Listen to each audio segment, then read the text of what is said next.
coming of September. Allez, un dernier chiffre, 90 000 emplois en 2007, le double d'ici à 2012. Ce sont les prévisions de croissance dans le domaine de l'isolation thermique en France. Et justement, à Bouguenais, une entreprise qui s'appelle Neovivo a parié sur la ouate de cellulose. C'est un isolant écologique et ça lui réussit. Les explications dans ce reportage d'Éric Egon. August, woodland bird sounds have not promised enough.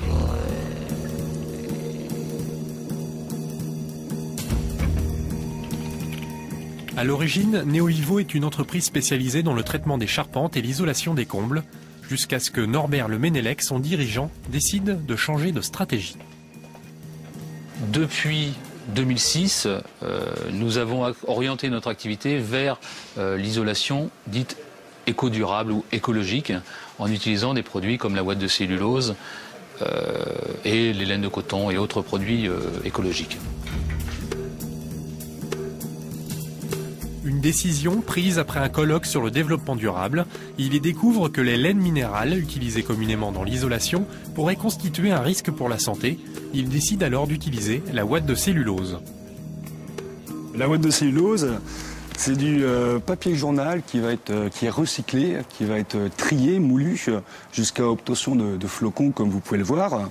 Lors de sa fabrication, on va y adjoindre également du sel de bore, qui est un produit complètement naturel, pour avoir un répulsif contre les insectes xylophages, les parasites du bois, mais également avoir la norme M1 anti-feu.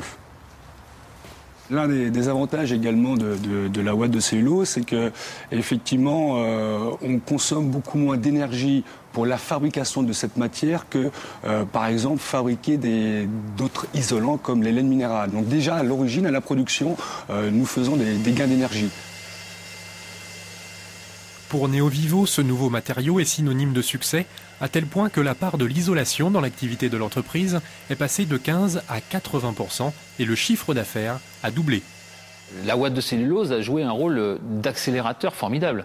C'est là où c'était vraiment étonnant. Pas tellement dans le fait qu'on se développe, mais dans ces proportions-là.